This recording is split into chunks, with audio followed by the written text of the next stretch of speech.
علیکم ورحمۃ اللہ وبرکاتہ. نحمده ونصلی علی رسولہ الکریم.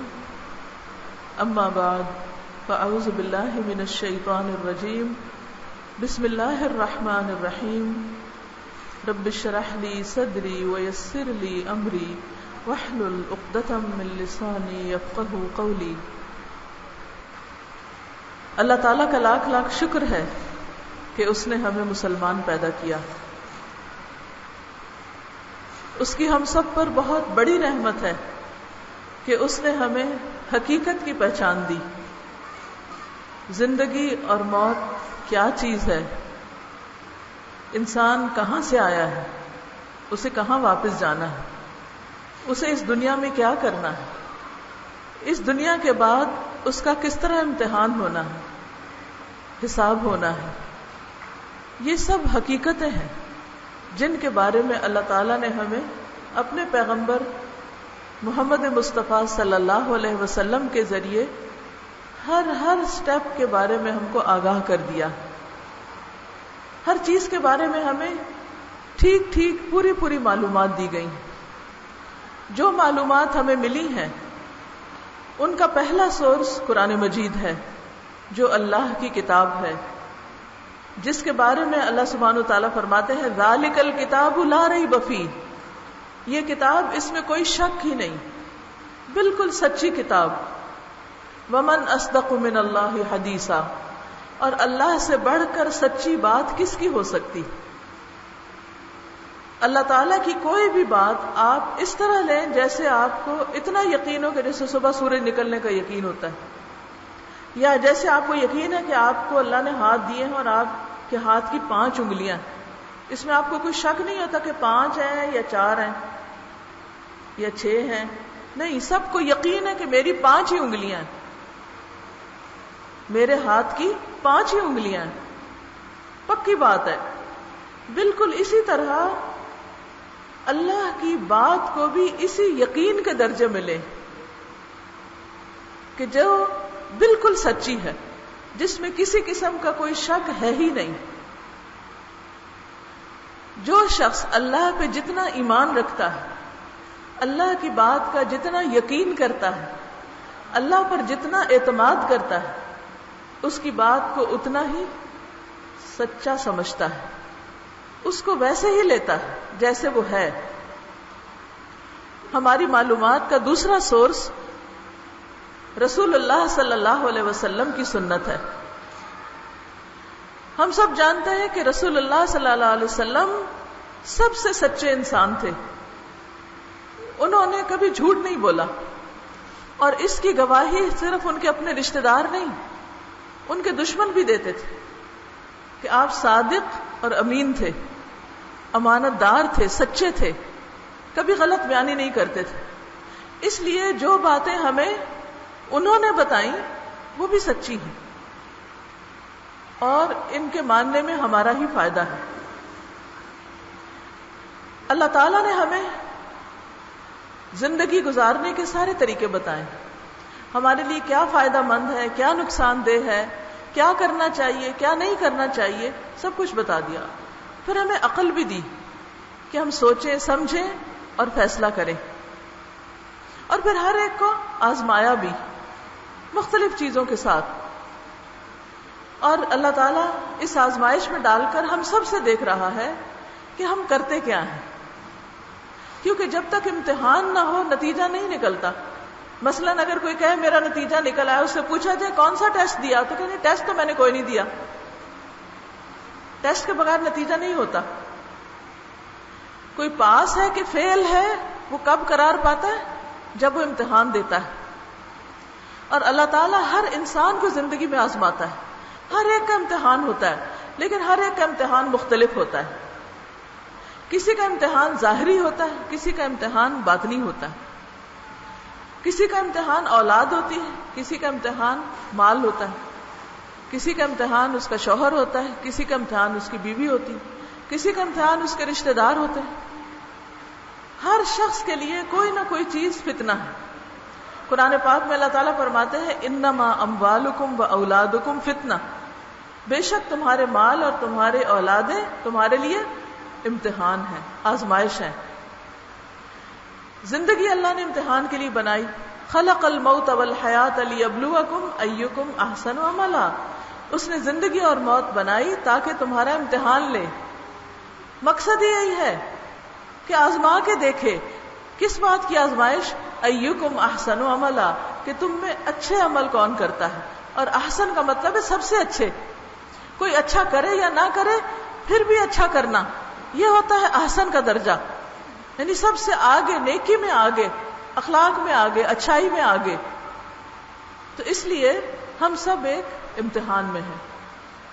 کبھی اللہ تعالی ہمیں عبادتوں کے ذریعے بھی آزماتا ہے۔ دن کی 5 نمازیں ہم پر فرض ہیں، ہمیں اذان کی آواز آتی ہے، سنائی دیتی ہے، مؤذن پکارتا ہے حی علی الصلاۃ حی علی الفلاح، نماز کی طرف آؤ، کامیابی کی طرف آؤ۔ کچھ لوگ ہیں جو اس پکار کے اوپر لبیک کہتے ہیں، اپنے کام کاج چھوڑ دیتے ہیں اور اٹھ کے نماز کے لیے چلے جاتے ہیں۔ اور کبھی کچھ لوگ کیسے ہوتے ہیں جو سن کے سنی انسنی کر دیتے ہیں اور اپنے کام میں اس طرح لگے رہتے ہیں جیسے انہوں نے کوئی سنا ہی نہ ہو کچھ، تو ان کا بھی ایک امتحان ہے۔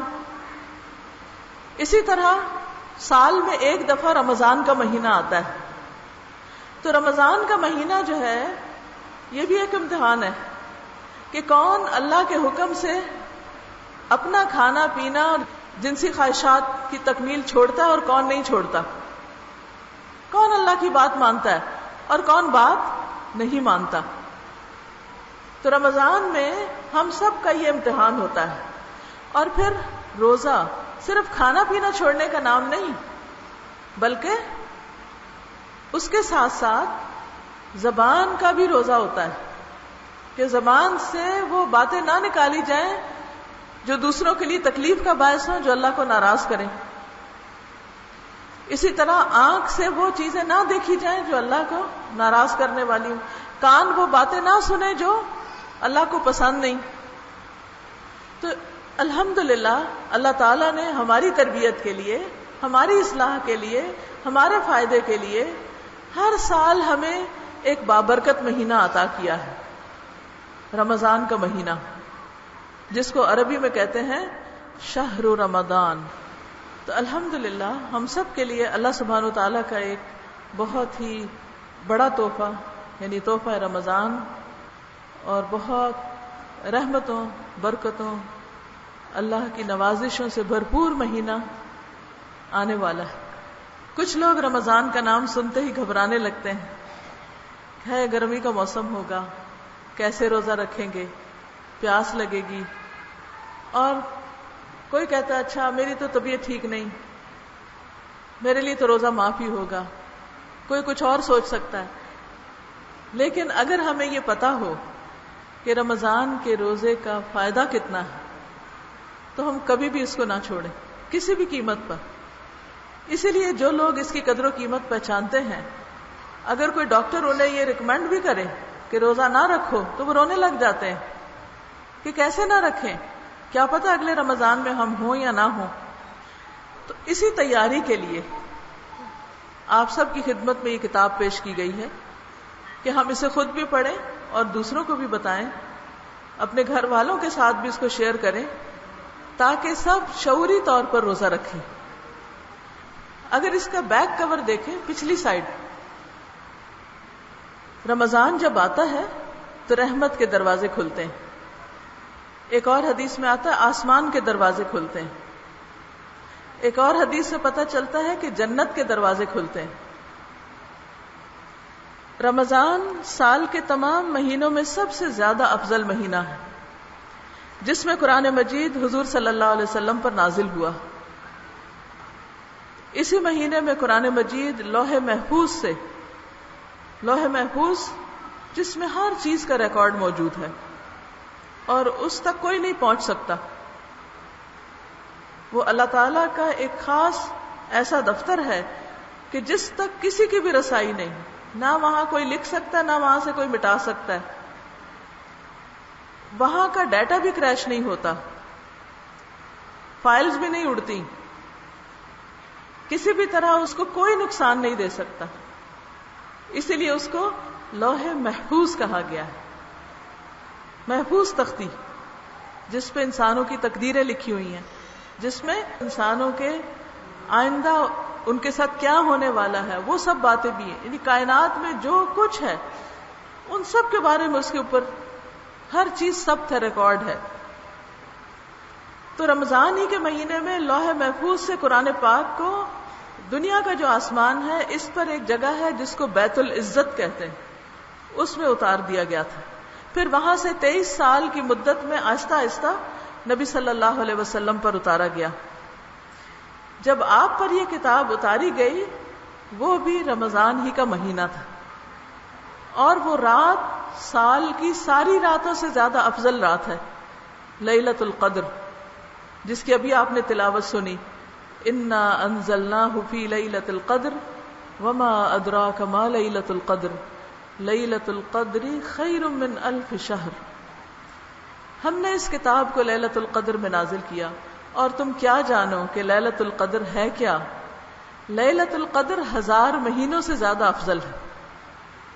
1000 مہینے، 1000 months، ایک مہینے میں 30 دن ہوتے ہیں، اور پھر 1000 مہینے تو اس کے دن کتنے ہو گئے؟ 30,000. 30,000 دن کون جیتا ہے اور کون عبادت کر سکتا ہے؟ تو جس شخص کو وہ رات مل جاتی ہے اس کو گویا ہر بھلائی مل گئی، اور جو اس رات کی خیر و بھلائی سے محروم رہ گیا وہ واقعی بد نصیب اور بد قسمت ہے. یہ وہ رات ہے جس میں قرآن پاک نازل ہوا تھا، نبی صلی اللہ علیہ وسلم پر اس کے نزول کا آغاز ہوا تھا. اس وجہ سے اللہ تعالیٰ نے اس رات کو بھی بہت برکت دی، اس میں عبادت کا بھی درجہ بہت بڑھا دیا. اور جس مہینے میں یہ رات آتی ہے، رمضان کا مہینہ، وہ مہینہ بھی سال کے تمام مہینوں سے افضل ہے. اس مہینے کو اللہ تعالیٰ نے محمد صلی اللہ علیہ وسلم کی امت کے لیے محفوظ رکھا، اور ان کے لیے روزہ کی عبادت اس مہینے کے اندر فرض کی. یہ اللہ تعالیٰ کا کتنا بڑا ہم سب پر احسان ہے، کیا ہم اس کی قدردانی نہ کریں گے؟ پھر نہ صرف یہ کہ قرآن مجید، بلکہ جتنی بھی آسمانی کتابیں ہیں، تورات، زبور، انجیل، ابراہیم علیہ السلام کے صحیفے، یہ بھی رمضان میں نازل ہوئے. صحف ابراہیم جو تھے وہ اول حصے میں نازل ہوئے، پھر اسی طرح موسیٰ علیہ السلام کے صحیفے اس کے بعد اگلے حصے میں، پھر عیسیٰ علیہ السلام کی کتاب اس سے اگلے حصے میں، اور قرآن مجید اس مہینے کے بالکل آخری حصے میں، یعنی لیلۃ القدر میں.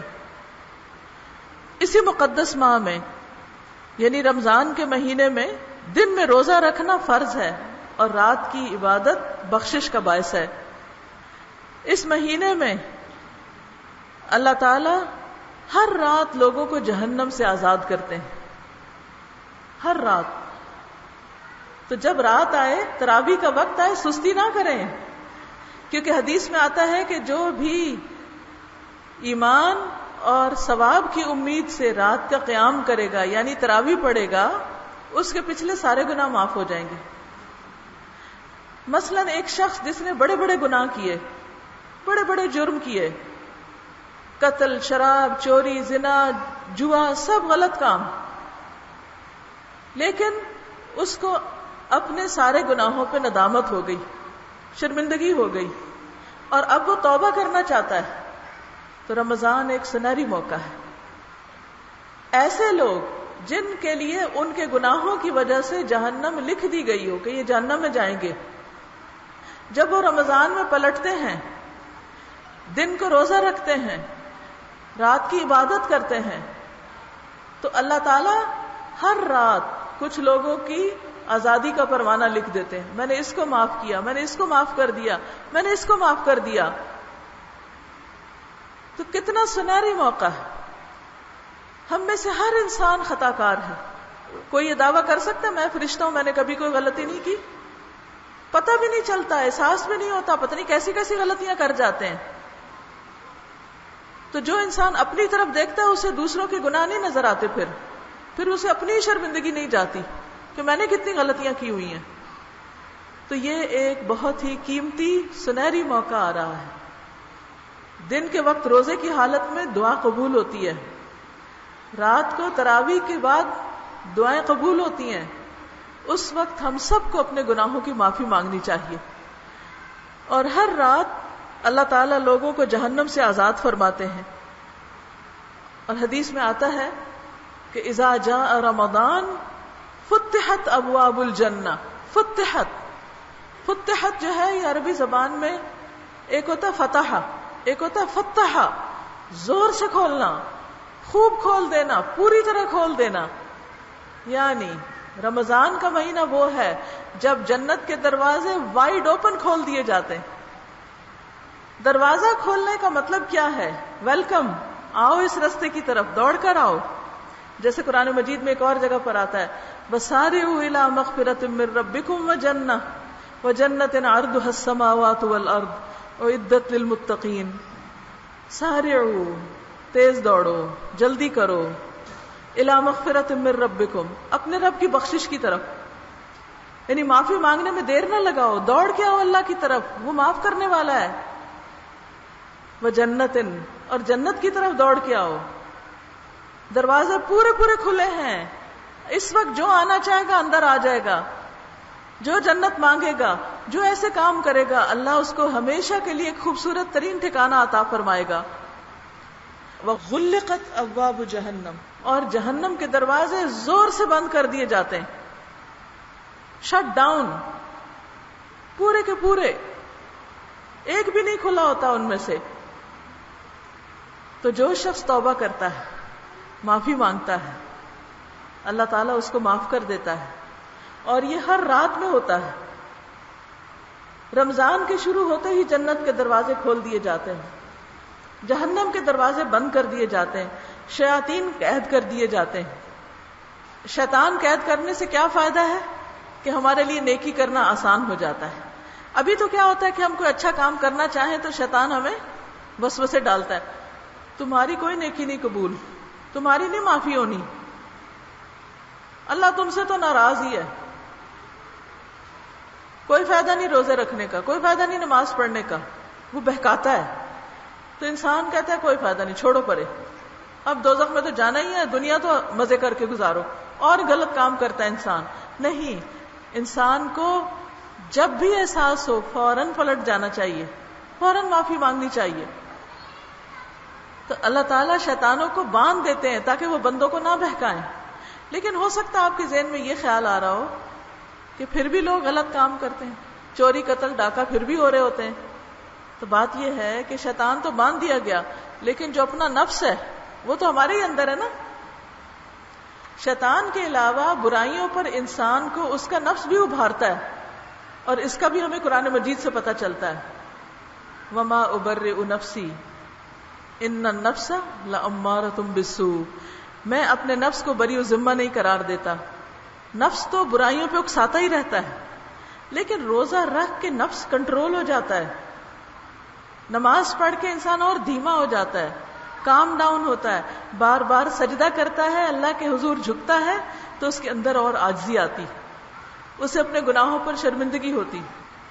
اب اس کی مثال ایسے ہی سمجھیں کہ مثلا اگر آج کل آپ کوئی پودا لگانا چاہیں، مثلا گلاب لگانا چاہیں، تو ہو سکتا ہے وہ نہ اگے، لیکن اس کا جو موسم ہوتا ہے نا، اگر اس میں آپ بیج ڈالیں تو فوراً اگ جاتا ہے. مثلا آج میں آ رہی تھی جب اسلام آباد سے، تو راستے میں کینوں کے درخت ہر طرف تھے، سرسبز درخت، لیکن کوئی کینو نہیں تھا اس پہ. کیوں؟ اس لیے کہ کینو کا موسم نہیں ہے یہ. تو جتنی چاہے کھاد ڈالیں، پانی ڈالیں، بارشیں ہو رہی ہیں آج کل، لیکن کینو نہیں اگ سکتے کیونکہ کینو کا موسم نہیں ہے. ہاں جب کینو کا موسم آتا ہے تو ہر طرف بہار آ جاتی ہے. گندم ہر موسم میں نہیں لگا سکتے آپ کہ آپ کے اچھا ہم مصروف تھے، کہیں چلے گئے تھے، دیر ہو گئی، لیکن چلو ابھی بھی لگا لیتے ہیں. نہ اب نہیں فائدہ لگانے کا.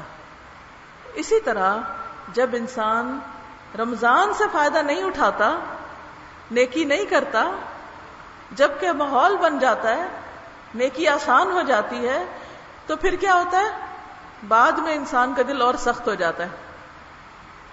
پھر ایک اور رمضان آتا ہے، پھر انسان غفلت میں گزار دیتا ہے، دل اور سخت ہو جاتا ہے، دل اور سخت ہو جاتا ہے، نیکی اور مشکل ہو جاتی ہے، اور ایک گناہ کے بعد ایک گناہ اور آسان ہو جاتا ہے. تو اس لیے ہم سب کے لیے ایک بہت بڑی خوشخبری ہے کہ اس مہینے میں نیکیوں کا موسم بہار ہے، پھل لگنے والے ہیں، ہر طرف ہریالی ہونے والی ہے، رحمتوں کی بارشیں برسنے والی ہیں. یعنی اللہ تعالیٰ کی رحمت ایسے آتی ہے جیسے برسات ہو. کوئی بھی نیکی کا کام انسان کرتا ہے اس کا اجر کئی گنا زیادہ لکھا جاتا ہے. اس لیے ہمارا رمضان کے علاوہ کے مہینوں کی طرح نہیں ہونا چاہیے. روزے والا دن بغیر روزے کے دن کی طرح نہیں ہونا چاہیے، فرق ہونا چاہیے. یعنی عام دنوں میں جو کچھ ہم کرتے ہیں اس اپنے سکیجول کو ڈفرنٹ کریں، اور اس کے لیے رمضان سے پہلے ہی تیاری شروع کر دیں. ضروری کام نپٹا لیں، عید کے کپڑے بنا لیں، راشن سارا خرید لیں، گھر کی مرمتیں وغیرہ کرانی ہے وہ کرا لیں. جتنے بھی ضروری کام ہیں سارے پہلے ہی اچھی طرح صاف سوف کر لیں، اچھی طرح ان کو مکمل کریں. کیوں؟ جب رمضان آ جائے تو پھر ان کاموں میں وقت کم اور زیادہ وقت کس میں لگے؟ عبادت میں لگے. بعض لوگوں کی عادت یہ ہوتی ہے کہ انہوں نے رمضان میں روزے کے علاوہ سارا دن قرآن پڑھنے کا اپنا ایک پروگرام بنایا ہوتا ہے. وہ اپنے کام کرتے ہیں، پھر قرآن کھول کے بیٹھ جاتے ہیں، پھر وقت آتا ہے نماز کا، کھانا بنانا ہے، شام کی افطاری تیار کرنی ہے، وہ کر لی، پھر دوبارہ قرآن پڑھ لیا. پھر ان کا رمضان قرآن کے ساتھ گزرتا ہے. آپ کو معلوم ہے کہ حضرت عبداللہ ابن عمرو ابن العاص جو تھے وہ روزانہ قرآن ختم کرنا چاہتے تھے، تو نبی صلی اللہ علیہ وسلم نے ان کو اجازت نہیں دی. کہا کہ نہیں، کم از کم 3 دن ضرور لگاؤ، یعنی روز کے 10 پارے. اور بہت سے صحابہ کا یہ معمول تھا کہ روز کے 7 پارے پڑھتے تھے. ٹھیک ہے، روز کے 7 پارے. یہ جو منزل ہوتی ہے نا، ایک 7 منزلیں ہیں قرآن کی، تو ہفتے میں اس طرح قرآن پاک مکمل ہو جاتا ہے. اگر آپ یہ نہیں کر سکتے تو روز کا 1 پارہ ضرور کر لیں، اور جب آپ ٹارگٹ مقرر کر لیں گے، ارادہ کر لیں گے، نیت کر لیں گے، تو اللہ تعالیٰ کروا بھی لے گا. تو بہرحال جو کچھ بھی آپ کو کرنا ہے اس کی تیاری ابھی سے شروع کر لیں. اس ماہ میں انسان کو تقویٰ حاصل ہوتا ہے، اخلاص، ہدایت، صبر، انسانی ہمدردی، تزکیہ نفس، اس طرح کی انسان کے اندر کوالٹیز پیدا ہوتی ہیں، اللہ کے اور زیادہ قریب ہوتا ہے. تو رمضان مہینہ ہے اپنے اندر تبدیلی لانے کا، پازیٹو انسان بننے کا، مثبت سوچ لانے کا. رمضان مہینہ ہے ذہنی، روحانی، جسمانی اوور آلنگ کا. جیسے گاڑیوں کی اوور آلنگ ہوتی ہے نا، اسی طرح گھروں کی رینوویشن ہوتی ہے نا، سالانہ صفائی کرتے ہیں نا آپ. مجھے اچھی طرح یاد ہے، ہم لوگ میرا خیال اگست یا ستمبر کا مہینہ ہوتا تھا، سارے کپڑے پیٹیوں میں سے نکال کے ان کو دھوپ لگواتے تھے، کتابیں نکال کے دھوپ میں رکھتے، ہر چیز، اور سالانہ صفائی ہوتی تھی. کبھی وہ پینٹ وینٹ ہو رہا ہے، سفیدیاں ہو رہی ہیں، صفائیاں ہو رہی ہیں، اور پھر آگے سردی آ جاتی تھی، پھر دوبارہ گرمی گزرتی تھی، پھر سالانہ صفائی ہوتی تھی. بستروں کو بھی دھوپ لگ رہی ہے، ہر چیز اندر سے نکال کے. برتن مجھے اچھی طرح یاد ہے کہ ساری الماریوں سے امی برتن نکال کے ہم سب دھونے بیٹھ جاتے تھے، بڑا ہی مزہ آتا تھا، اور چارپائیوں کے اوپر ڈال کے ان کو سکھا کے صاف ستھرے کر کے پھر الماریاں سجا دیتے تھے. تو آپ سمجھے کہ رمضان بھی ہماری اوور آلنگ کا مہینہ ہے. ساری اندر کی مٹی، میل کچیل، گرد غبار سارے دھونے کی ضرورت ہے. چن چن کے اپنی بری عادتوں کو نکالنے کی ضرورت ہے، تاکہ رمضان کے بعد آپ پھر فٹ سمارٹ ہو جائیں، فزیکلی بھی مور ایکٹیو. کیونکہ انسان کے معدے کو جب سکون ملتا ہے نا تو وہ ذرا ہیلدی ہوتا ہے پھر، ورنہ تو ہم سارا وقت مصروف رکھتے ہیں اس کو، کبھی یہ کھا کبھی وہ کھا، بیچارہ چلتا ہی رہتا ہے، اس کو آرام ہی نہیں ملتا. تو رمضان میں 15 گھنٹے تک آپ اس کو اچھا آرام کرواتے ہیں. تھوڑی دیر میں کھانا ہضم ہو جاتا ہے، اس کے بعد وہ آرام کرتا ہے. اسی طرح صرف سٹمک نہیں، اس کے ساتھ اور بھی جو آرگنز ہیں، ہمارا جگر ہے، پتا ہے، اسپلین ہے، تلی، یہ جتنی بھی آرگن کے حصہ ہیں، انٹسٹائن، ان سب کی سالانہ چھٹیاں ہیں ان کی بھی، ٹھیک ہے نا، وہ بھی آرام کرتے ہیں، ان کی روٹین بھی فرق ہوتی. یہ اللہ تعالیٰ کا بہت بڑا احسان ہے کہ اس نے ہمارے جسمانی فائدے کے لیے روزہ ہم پر فرض کیا. اگر فرض نہ ہوتا نا، بلیو می، ہم چوری چھپے کچھ کھا ہی جاتے. کتنی کتنی ڈائٹنگ کے وعدے کرتے ہیں، کتنا اسٹرکٹ ڈاکٹرز کے آرڈرز ہوتے ہیں، یہ تو چکھنا نہیں ہے آپ نے، اس چیز کے تو قریب نہیں جانا. لیکن ہم بہانے سے کوئی نہ کوئی رستہ نکال کے پورا پلان نہیں فالو کرتے کبھی بھی. ہاں روزہ ہوتا ہے تو خوشی خوشی ٹوٹل کمپلیٹ سٹاپ، ایک قطرہ پانی اپنے اندر نہیں جانے دیتے، ایک قطرہ بھی. اور اگر وضو وغیرہ کرے نا کلی تو بار بار تھوکتے ہیں کہیں کوئی چیز اندر نہ چلی جائے، باہر کرنا ہے اس کو، اندر نہیں جانے دینا. اور کوئی ہمیں نہیں دیکھ رہا ہوتا. واش روم میں جہاں وضو کرے کون دیکھ رہا ہے آپ کو؟ نہ امی، نہ ابا، نہ بہن بھائی، کوئی بھی نہیں، صرف اللہ دیکھ رہا ہے. تو یہ احساس بہت اسٹرانگ ہو جاتا ہے کہ اللہ مجھے دیکھتا ہے. میں نے کوئی کام بھی اللہ کی ناراضگی کا نہیں کرنا، میں نے جو کرنا ہے اس کو راضی کرنے کے لیے کرنا ہے. پھر اسی طرح اسپرچولی ہم اسٹرانگ ہوتے ہیں، قرآن زیادہ پڑھتے ہیں، سجدے زیادہ کرتے ہیں، صدقہ خیرات زیادہ کرتے ہیں، اور اچھے اچھے کام کرتے ہیں، تو اس سے ہماری روحانیت مضبوط ہوتی. پھر ہم اپنے غصے کو کنٹرول کرتے ہیں، اپنی زبان کو کنٹرول کرتے ہیں، ہم لوگوں کے ساتھ اور احسان کا رویہ اختیار کرتے ہیں. اس سے ہم ایموشنلی بھی اسٹرانگ ہوتے ہیں.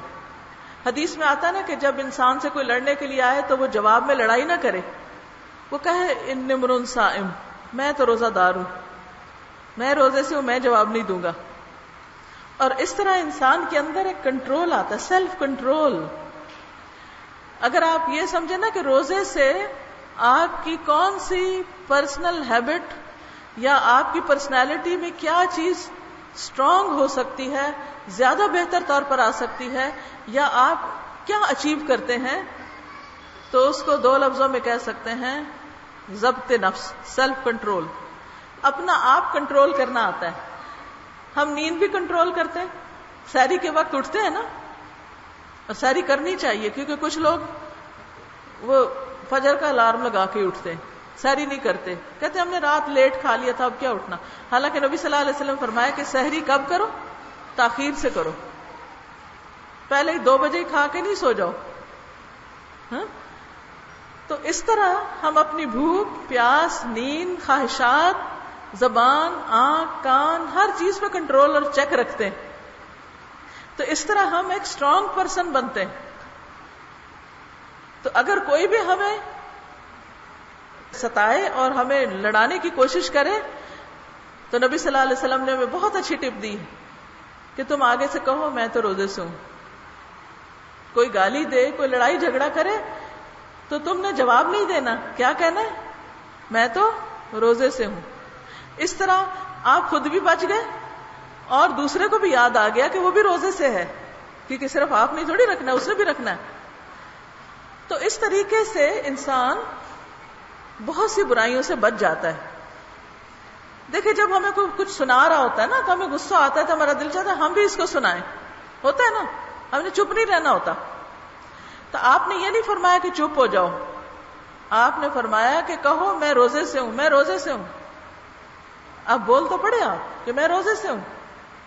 گالی نہیں دی آپ نے، لڑائی نہیں کی، بدتمیزی نہیں کی، لیکن کیا کہہ دیا؟ میں روزے سے ہوں. اب وہ اندر کا تھوڑا سا غصہ بھی نکل جاتا ہے، میں روزے سے ہوں، اور اس کے ساتھ ساتھ خود بھی اور دوسرے کو بھی یاد آ جائے تو لڑائی ختم ہو جاتی.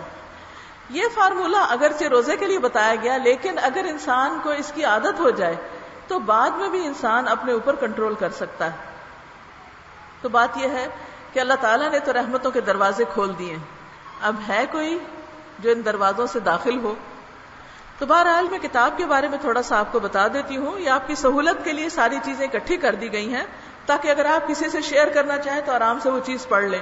اسکول کی اسمبلی میں آپ بتا سکتے ہیں بچوں کو، کہیں کوئی لیکچر ہے وہاں پر آپ پڑھ کے سنا سکتے ہیں. اسی طرح اپنے گھر میں بچوں کو ساتھ بٹھا کے انہیں ایک ایک چیز ایک ایک دن میں بتا سکتے ہیں تاکہ ان کو بھی ساری معلومات ہو جائیں. تو اس میں آپ دیکھیے کہ سب سے پہلے تو رمضان کو خوش آمدید کہا گیا ہے، ویلکم. جیسے ایک مہمان ہوتا ہے نا، جب کوئی آتا ہے تو ہم کیا کرتے ہیں؟ اس کو ویلکم کرتے ہیں.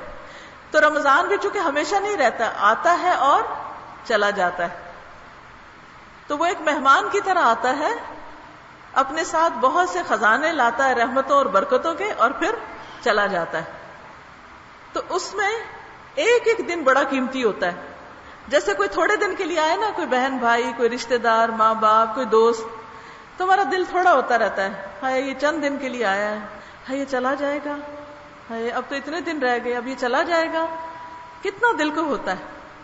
بچے آتے ہیں نا چھٹیوں میں، جیسے ہاسٹل وغیرہ سے یا دور سے، تو پھر ماں باپ کے دل جو چھٹیاں ختم ہوتی ہیں دل چھوٹے ہونے لگتے ہیں، اور پھر اندر ہی اندر ایک اداسی سی ہونے لگتی ہے کہ اب یہ چلے جائیں گے. بچیوں کی شادی رکھتے ہیں، وہ جب جانے والی ہوتی ہیں تو دل چھوٹا ہو رہا ہوتا ہے. تو کوئی بھی مہمان جس سے ہمیں محبت ہو، اس کا آنا تو خوشی کا باعث ہوتا ہے، لیکن جانا اداسی کا باعث ہوتا ہے. تو ہم جتنی دیر وہ ہوتا ہے سارے کام کاج چھوڑ دیتے ہیں. ہم نے دیکھا ہوگا کہ جب مہمان آتے ہیں تو لوگ راتوں کی نیند بھی قربان کر دیتے ہیں، ساری ساری رات بیٹھ کے باتیں کرتے ہیں. پھر کیا کہتے ہیں؟ اس نے چلے ہی جانا ہے نا، کوئی بات نہیں، سارا سال سوتے ہیں. اب اگر ہم نہ بھی سوئیں تو کیا ہوا؟ رمضان کو بھی مہمان کی طرح لیجئے، یاد رہے گی یہ بات. تو آپ دیکھیے کہ جب خیال آئے کہ ہائے روزہ، ہائے تراویح، تو کیا کہیں؟ چند دن کی تو بات ہے، تھوڑے دن کی بات ہے، گزر ہی جانا ہے، چلا ہی جانا ہے، ہائے چلا جائے گا. تو جیسے کسی مہمان نے آنا ہوتا آپ پہلے سے تیاری کرتے ہیں. یہ تو نہیں کہ مہمان ہے اور آپ کچن میں گھس جائیں، مہمان آئے اور آپ کپڑے دھونے چلے جائیں، وہ گھر پہ آئے اور آپ جھاڑو لگانے لگ جائیں. ایسا کرتے ہیں؟ نہیں کرتے نا ایسے. کیوں؟ کیونکہ ہم نے مہمان کے پاس بیٹھنا ہے، اس کو کمپنی دینی ہے. اسی طرح رمضان آ رہا ہے، ہم نے یہ نہیں کرنا کہ روزہ چھوڑ کے، نماز چھوڑ کے اور ہم بازاروں میں نکل جائیں یا ہم اور کام شروع کر دیں. تو مہمان منہ دیکھتا رہے گا، پھر چلا جائے گا. اس لیے رمضان کو خوشی سے ویلکم کریں، پہلے سے تیاری کریں، پہلے سے ٹائم ٹیبل بنا لیں.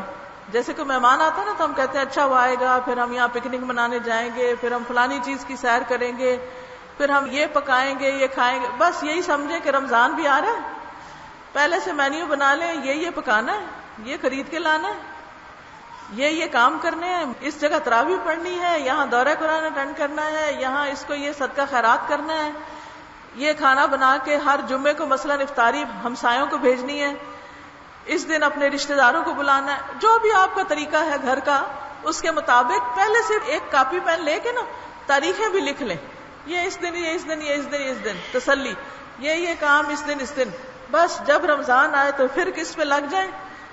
مثلا مغرب کے وقت آپ کو پتہ چلتا ہے کہ رمضان آ گیا، اب آپ نہائیں دھوئیں اور نماز کے لیے تیار ہو جائیں تراویح کے لیے. پہلے دن آپ کے گھٹنے درد کریں گے، کیونکہ اتنی دفعہ گھٹنا لگانے کی عادت نہیں ہوتی زمین پہ، کمر بھی دکھے گی، لیکن دوسرے تیسرے روزے آپ بالکل ٹھیک ہو جائیں گے. اور رمضان کے اینڈ میں آپ کے مسل سٹرونگ ہو چکے ہوں گے، آپ کی کمر پہلے سے زیادہ مضبوط ہو چکی ہوگی. فزیکلی سٹرونگ کرتا ہے روزہ اور تراویح. پھر اس کے بعد یہ ہے کہ آپ صبح کی سحری کی تیاری، پھر سحری کے بعد اپنی نماز وغیرہ، قرآن کی تلاوت، نفل، پھر اس کے بعد اپنے گھر کے کچھ کام کاج، پھر قرآن لے کے بیٹھ جائیں. اگر کہیں کوئی درس وغیرہ ہو رہا ہے تو وہاں چلے جائیں، تھوڑا سن کے آ جائیں، یا اپنے گھر میں رکھ لیں. کوئی بھی طریقہ کریں تو اس سے پورے دن کا ٹائم ٹیبل بنا لیں. تو آپ دیکھیں گے کہ اس میں ہم نے ایک تھوڑا سا ٹائم ٹیبل سا بنایا ہوا ہے، اس کو بھی دیکھ سکتے ہیں، اپنی مرضی کا بھی پین کے ساتھ آگے لکھ کے بنا سکتے ہیں. چاند نظر آئے تو آپ دعائیں پڑھیں. رمضان کا استقبال دعاؤں کے ساتھ کریں کہ اللہ یہ ایمان، امن، سلامتی کا چاند ہو اور یہ رمضان سارے رمضانوں سے اچھا ہو. پھر چونکہ اس مہینے میں رحمتیں اور برکتیں نازل ہوتی ہیں تو اس لیے اس کو رحمتوں کا مہینہ کہا گیا. پھر رحمت اگر آ رہی ہے تو ہمیں کیا کرنا چاہیے؟ سمیٹنا چاہیے. آپ نے دیکھا ہوگا کہ جب بارش برستی ہے تو ہم کیا کرتے ہیں؟ جن لوگوں کو انتظار ہوتا ہے نا بارش برسنے کا، وہ فٹافٹ باہر نکل جاتے ہیں. بچوں کو آپ نے دیکھا ہوگا کتنا ایکسائٹیڈ ہوتے ہیں، اور اگر اولے برس رہے ہوں تو جا کے چننے لگ جاتے ہیں. کوئی برتن رکھ دیتے ہیں کہ اس میں گریں اور ہم لے آئیں. تو اسی طرح رحمتیں آ رہی ہیں. ایک نیکی کا بدلہ کئی کئی گنا زیادہ ہو رہا ہے. اللہ تعالیٰ نے فرمایا ہے کہ روزہ میرے لیے اور میں خود اس کی جزا دوں گا. ہر نیکی کا اجر بتا دیا. 10 گنا تو ہر نیکی کا اجر ہے, کسی کا 70 گنا ہے, کسی کا 700 گنا ہے. اور روزے کا تو چھپا کے رکھا گیا, سرپرائز. اب اتنا زیادہ اجر کہ کسی کو بھی نہیں پتا. صرف روزے کا اجر بھی ان گنت. تو روزے کی حالت میں جو کچھ آپ کریں گے, نفل پڑھیں, صدقہ خیرات کریں, زکوٰۃ دیں, کسی کو کھانا کھلائیں, کچھ بھی کریں, اس کا اجر بھی کئی گنا زیادہ ہو جائے گا. تو اس رحمت اور برکت سے محروم نہیں رہنا. ہر کام اللہ کے لیے کرنا ہے, کسی پہ احسان نہیں جتانا, کسی سے بدلے کی توقع نہیں رکھنی. کوئی شکریہ ادا کرے تب بھی ٹھیک ہے, نہ کرے تب بھی ویسے ہی رہیں, کوئی فرق نہیں پڑتا, کوئی نقصان نہیں ہوتا. پھر آپ دیکھیں اس کے بعد یہ رمضان روزوں کا مہینہ ہے, اس میں ساری حدیثیں جمع کر دی گئی ہیں کہ اس کے کیا کیا فائدے. انشاءاللہ گھر جا کے آپ پڑھیں, بچوں کو ایک ایک کہیں, آپ پڑھ کے سنائیں, مل کے ایک چھوٹا چھوٹا اپنے گھر میں سرکل کریں. پھر آخر پہ کرنے کے کام بتائے گئے کہ کیا کیا کرنا ہے آپ نے. پھر رمضان اور سحری اور افطاری, کہ سحری کا کیا فائدہ ہے, افطاری کا. اس میں ایک چیز بتا دوں کہ نبی صلی اللہ علیہ وسلم نے سحری اور افطاری دونوں کے لیے کھجور بابرکت غذا بتائی ہے. نبی صلی اللہ علیہ وسلم تازہ کھجور سے روزہ کھولتے تھے. اس دفعہ تو رمضان میں تازہ کھجوریں یہاں بھی اویلیبل ہیں, آپ تازہ کھجوروں سے روزہ کھولتے. اگر وہ نہ ملتی تو سوکھی کھجور لے لیتے, اور اگر وہ بھی نہ ہوتی گھر میں تو پانی سے روزہ کھول لیتے, چند گھونٹ پانی پی لیتے. حدیث میں آتا ہے حسا حسوات, گھونٹ پیتے تھے.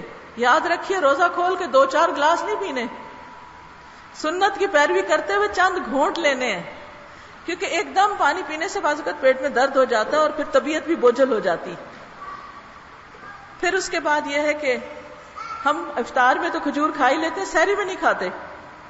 سحری میں بھی کم از کم ایک کھجور کھا لیں, کیونکہ یہ بابرکت غذا بتائی گئی ہے, بابرکت کھانا ہے. ویسے بھی سحری بابرکت کھانا ہے. اور جو سحری کھا رہے ہوتے ہیں اس وقت وہ دعائیں نہیں مانگ سکتے, تو فرشتے ان کے لیے دعائیں کر رہے ہوتے ہیں. کتنی بڑی بات ہے, ہم کھا رہے ہیں, مزہ کر رہے ہیں, اور فرشتے ہمارے لیے دعا کر رہے ہیں. لیکن اگر ہم سو رہے ہیں تو وہ بھی چلے جائیں گے, وہ کہیں گے یہاں تو کوئی ہے ہی نہیں جس کے لیے ہم دعا کریں, سو رہے ہیں یہ تو اٹھیں ضرور. سحری کے وقت استغفار قبول ہوتی ہے, گناہوں کی بخشش کا وقت ہے. وہ قرآن مجید میں آتا ہے وَبِالْأَسْحَارِ هُمْ يَسْتَغْفِرُونَ, وہ سحری کے وقت استغفار کرتے ہیں, اپنے گناہوں کی معافی مانگتے ہیں. اسی لیے اگلا چیپٹر ہے شہر الغفران, بخشش کا مہینہ. حدیث میں آتا ہے اللہ تعالیٰ ہر رات کو آدھی رات یا 1/3 رات کے آخری حصے میں آسمان دنیا پر نزول فرماتے ہیں. ارشاد فرماتے ہیں کون ہے جو مجھ سے دعا مانگے اور میں اس کی دعا قبول کروں, کوئی ہے جو مجھ سے سوال کرے کہ میں اسے عطا کروں, کوئی ہے جو مجھ سے گناہوں کی معافی مانگے اور میں اسے بخش دوں, یہاں تک کہ فجر طلوع ہو جاتی. یعنی اس وقت اللہ سبحانہ و تعالیٰ خود آپ کو پکارتے ہیں کہ مانگو مجھ سے, مانگو مجھ سے, میں دوں گا تم کو, وعدہ ہے اس کا. تو خوب خوب دعائیں مانگے. سحری بنا رہے ہیں دعائیں مانگے, لگا رہے ہیں دعائیں مانگے, کھانے لگے ہیں فرشتے مانگ رہے ہیں, اب کھا چکے پھر مانگے, اور دعاؤں کی لسٹ بنا لیں. کیونکہ ہوتا پتہ کیا, ایک وقت میں ایک پریشانی آتی ہے, پھر ایک اور اس سے بڑی آ جاتی ہے, پچھلی بھی بھول جاتے ہیں, پھر کوئی اور آ جاتی ہے. تو جتنی چیزیں آپ کو بودر کرتی ہیں نا, ان سب کی لسٹ بنا لیں اور کام کاج کی جگہ پہ لگا لیں. اور اگر آپ کہ نہیں میں نے کسی کو نہیں بتانی میری کیا دعائیں ہیں, تو کسی ڈائری میں لکھ لیں اور اس کو ایک طرف رکھ دیں کچن میں, اور سحری کے وقت دیکھ کے بھی آپ یاد کر کے دعائیں مانگیں. خاص طور پر اپنے گناہوں کو یاد کر کے ان کی معافی مانگیں, کیونکہ رزق میں بھی گناہوں سے رکاوٹ آتی ہے, دنیا کی اور نعمتوں میں بھی رکاوٹ آتی ہے. تو گناہوں کا پردہ ہٹے گا تو انشاءاللہ اللہ کی معرفت بھی نصیب ہوگی اور رحمتیں آئیں گی. پھر یہ کہ روزہ رکھنے کا مقصد بھوکا پیاسا رہنا نہیں ہے، بلکہ تقوی حاصل کرنا ہے کہ ہمارے اندر ایمان سٹرونگ ہو. دیکھیے جتنے بھی گناہ ہوتے ہیں نا وہ ایمان کی کمزوری کی وجہ سے ہوتے ہیں. جب اللہ پہ یقین کمزور ہو جاتا ہے، جب مایوسی ہونے لگتی ہے تو انسان پھر غلط کام کرتا ہے، توبہ بھی نہیں کرتا. تو اس لیے رمضان کے مہینے میں سب کو پتا ہے کہ سبھی توبہ کر رہے ہیں، سب رو رہے ہیں، سب نمازیں پڑھ رہے ہیں. ورنہ تو لوگ تانے دیتے ہیں، اچھا اب تمہیں نماز یاد آ گئی، اتنے سال تو تم نے نماز نہیں پڑھی، اب نمازیں پڑھ رہے ہو، پہلے تو تم نے کبھی روزہ نہیں رکھا تھا، اب روزے رکھنے لگ گئے، بڑے نیک بنتے ہو. لوگ تانے دیتے ہیں 900 چوہے کھا کر بلی حج کو چلی، اب اس کو بھی یاد آ گیا. عام دنوں میں انسان بڑا شرمندہ ہوتا ہے. کئی لوگ لوگوں کی شرمندگی کے ڈر سے بھی توبہ نہیں کرتے، وہ کرنا چاہتے ہیں لیکن کہتے ہیں لوگ کہیں گے لو اب اس کو کیا ہو گیا. تو رمضان ایک اچھا موقع ہے جس میں سارے ہی توبہ کر رہے ہوتے ہیں، تو اس طرح انسان کے لیے یہ چیز آسان ہو جاتی ہے. پھر یہ کہ یہ صبر حاصل کرنے کا مہینہ ہے. سحری، افطاری، رات کو قیام میں کھڑے ہونا، کھانا نہ کھانا، ان سب چیزوں سے انسان کو صبر کی پریکٹس ہوتی ہے. اور حدیث میں آتا ہے کہ صبر سے بڑھ کر کوئی نعمت نہیں جو کسی کو ملی. اگر کسی کو صبر کرنا آ گیا تو گویا وہ سب سے کامیاب انسان ہے، کیونکہ قیامت کے دن صبر کرنے والوں کو انما یوفی الصابرون اجرہم بغیر حساب، ان کو ان کا اجر ان لمیٹڈ ملے گا. اتنا ملے گا کہ وہ سنبھال نہ سکے، وہ سوچ ہی نہیں سکتے. دنیا میں تو مشکل لگتا ہے، انسان کہتا ہے نا آخر میں کب تک صبر کروں، ہم سب کہتے ہیں اب تو حد ہی ہو گئی. لیکن بات یہ ہے کہ اگر انسان کو یہ پتہ چل جائے کہ ایک کانٹا چبھنے پر بھی کتنا بڑا اجر لکھا ہوا ہے تو انسان کو صبر آ جائے. حدیث میں آتا ہے کہ قیامت کے دن صبر کرنے والوں کو جب ان کا اجر ملے گا تو دوسرے لوگ تمنا کریں گے کاش ہماری سکن کینچیوں سے کاٹ دی جاتی دنیا میں اور ہم صبر کر کے ہم بھی یہ اجر پاتے. تو یہ مہینہ صبر کی پریکٹس کا ہے. بھوک لگی ہوئی ہے تو آپ نہیں کھاتے، صبر. نیند آ رہی ہے لیکن آپ نہیں سوتے، کنٹرول کرتے ہیں، صبر کا معنی تو رک جانا. پھر یہ مہینہ قرآن کا مہینہ ہے. شہر رمضان الذی انزل فیہ القرآن، اس مہینے میں قرآن نازل ہوا، اس لیے اس کی خوب تلاوت. اگر حافظ ہیں تو اس کی ریویژن کر لیں، دہرائی کر لیں، سارے کی نہیں ہوتی کچھ حصہ ہی کر لیں. پھر شہر الدعا، دعاؤں کا مہینہ، روزے کی حالت میں بھی دعائیں قبول ہوتی ہیں اور بھی قبولیت کے اوقات ہیں، اس لیے خوب دعا کریں.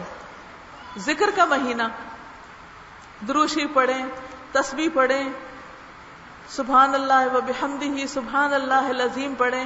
یہ 2 کلمات اللہ کو بہت ہی پیارے ہیں. پھر رمضان مہینہ ہے شہر المواسات، ہمدردی کرنے کا مہینہ. دوسرے انسانوں سے، غریبوں سے، فقیروں سے صرف یہ نہ دیکھیں کہ ہمارے لیے کیا ہے، یہ دیکھیں ہمارے ہمسائے بھی کیا کر رہے ہیں، ان کے پاس کھانے کو ہے، ہمارے رشتہ داروں کا کیا حال ہے، کیا وہ بھی کھا پی سکتے ہیں یا ان کے پاس کھانے کو نہیں. پھر غریب غربا، محتاج لوگ، بیمار لوگ. اگر آپ ایک دن ہسپتال کا چکر لگائیں نا اور دیکھیں کہ مریض تو مریض ہے، باہر جو ان کے رشتہ دار بیٹھے ہوئے ہوتے ہیں وہ کس حال میں ہیں. درختوں کے نیچے بعض اوقات بیچارے سارا دن بیٹھے رہتے ہیں. تو سحری افطاری کے وقت اگر کچھ پکا کے ان لوگوں کو بھیج دیا جائے، کسی کو بھی دیا جائے، جو بھی آپ سمجھتے ہیں. پھر صدقہ خیرات کا مہینہ، اس میں آپ دیکھیے کہ حدیث میں آتا ہے کہ ہر روز صبح کے وقت 2 فرشتے پکارتے ہیں، دعائیں کرتے ہیں، یا اللہ دینے والے کو اور دے اور روکنے والے کے پاس جو ہے وہ بھی تباہ کر دے. تو جو دیتا ہے اللہ تعالیٰ کا وعدہ ہے کہ وہ اس کو کئی گنا اور زیادہ بڑھا کے دے گا. اور رمضان میں عام صدقہ خیرات کا اجر بھی کئی گنا زیادہ بڑھ جاتا ہے. پھر شہر القیام، تراویح، تہجد، اشراق کے نفل، کیونکہ انسان فرض کے بعد نوافل کے ذریعے اللہ کا قرب اختیار کرتا ہے. پھر اگر ہو سکے تو عمرہ کریں، اللہ توفیق دے، وسعت دے، سال بھر بچت کریں، کیونکہ رمضان میں عمرہ نبی صلی اللہ علیہ وسلم کے ساتھ حج کرنے کے برابر ہے. اتنا بڑا اجر و ثواب ہے. اگر آپ خود نہیں بھی جا سکتے، کوئی اور جا رہا ہے، اس کی کچھ مدد کر دیں، اس سے کیا ہوگا کہ آپ کا بھی بیچ میں حصہ پڑ جائے گا. اوروں کو آپ مشورہ دے سکتے ہیں کہ آپ بھی جائیں. تو یہ ایک بہت بڑی رحمت کا مہینہ ہے. اب آپ دیکھیں نا کہ عمرہ ایک نفل عبادت ہے، لیکن رمضان میں کرنے سے نفل کا ثواب کتنا ہو گیا؟ فرض، اور فرض بھی بڑا اعلیٰ درجے کا فرض.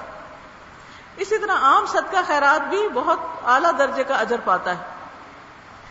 آخری عشرے کا خاص اہتمام کریں، توفیق دے اللہ تعالیٰ تو اعتکاف کریں، ورنہ راتوں کو جاگنے کی کوشش کریں، کیونکہ آخری عشرے میں ہی تاک راتوں میں سے ایک رات میں لیلۃ القدر ہوتی جس میں قرآن پاک نازل ہوا. اس کی کچھ علامتیں ہیں، وہ حدیث کی روح سے کیا ہے میں نے یہاں ساری جمع کر کے لکھی ہیں کہ اس دن سورج کی روشنی ذرا دھیمی ہوتی ہے، چاند پچھلی راتوں کا ہوتا ہے تو وہ ایسا ہوتا ہے جیسے ایک تھالی کا کنارہ. اور اس رات کی دعا بھی یہاں لکھی ہوئی ہے، اللہم انک عفو تحب العفو فاعف عنی. پھر کچھ احکامات دیے گئے ہیں روزے کے، اور پھر الوداع رمضان. جو لوگ رمضان سے محبت کرتے ہیں وہ یقیناً رمضان کے واپس جانے پہ روتے ہیں، دکھی ہوتے ہیں، اور دعائیں مانگتے ہیں یا اللہ پھر رمضان ہماری زندگی میں آئے. پھر وہ ہر مہینے روزے رکھنے کی کوشش کرتے ہیں. ہر مہینے کے 3 روزے 13، 14 اور 15 کے حدیث میں آتا ہے وہ سینے کا کینہ دور کر دیتا ہے، دل کے اندر وسعت آ جاتی ہے. پھر اگر وہ نہیں تو ہر سوموار اور جمعرات کا روزہ. تو جو بھی اللہ تعالیٰ توفیق دے نیکیوں میں ہم سب آگے بڑھتے رہیں. ہم سب کو اس کی ضرورت ہے کہ اللہ تعالیٰ کی طرف سے ہمیں توفیق حاصل ہو.